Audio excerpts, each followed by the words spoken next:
Sa lupang minsang tinawag na perlas ng dagat, ngayon ay nababalot ng luhat pangungulila.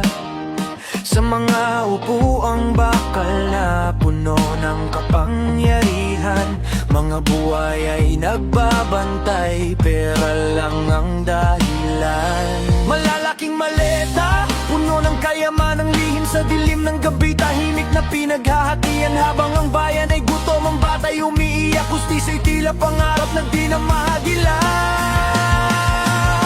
O bayan kong pagod na sa kasinungalingan, sa bulsa ng ilan na pupunta ang kaban ng bayan. Gutom at uhaw sa tunay na katarungan, umaasang may darating na tapang na sandigan.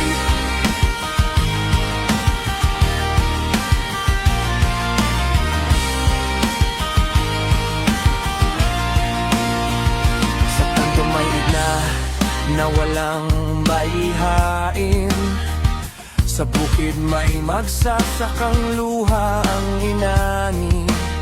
Ang batas ay tila laruan ng makapangyarihan, habang ang karaniwang tao'y laging napapabayaan. Mga pangako'y hangin, paulit-ulit na kwento, tuwing eleksyon lang maririnig ang pagbabago, pero pakupo sa trono, limot na ang masa. Maleta ng salapi ang laging inuuna. O bayan kong pagod na sa kasinungalingan, sa bulsa ng ilan na pupunta ang kaban ng bayan. Gutom at uhaw sa tunay na katarungan, umaasang may darating na tapang na sandigan. Sabay na bumalik ang kamay na tagalakayang tumindig laban sa dilim na matagal nang nangingibabaw. Ay na naniniwala na si Rodrigo Duterte ang may lakas ng loob na harapin ang mga buhayan ng bayan.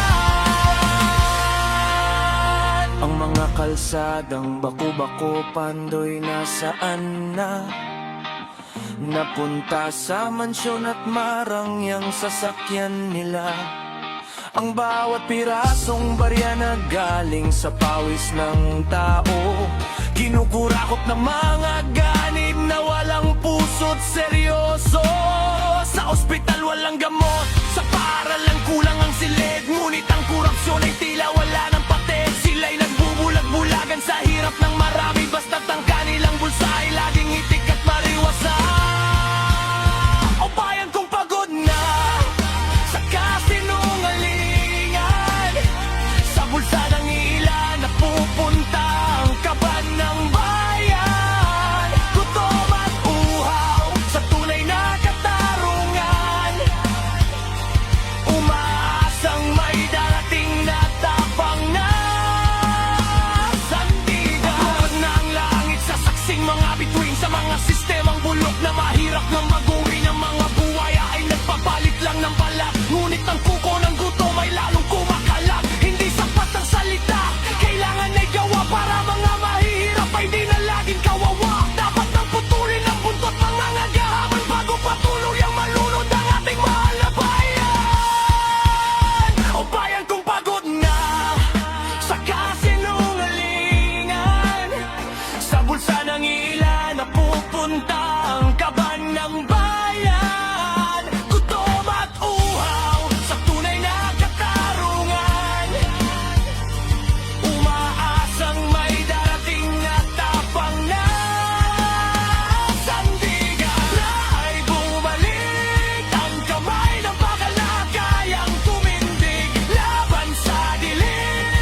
sa puso ng mamamayan. Bangon Pilipinas, ibalik ang dangal ng bayan. Ibalik ang dangal, wakasan ng mga buhayan.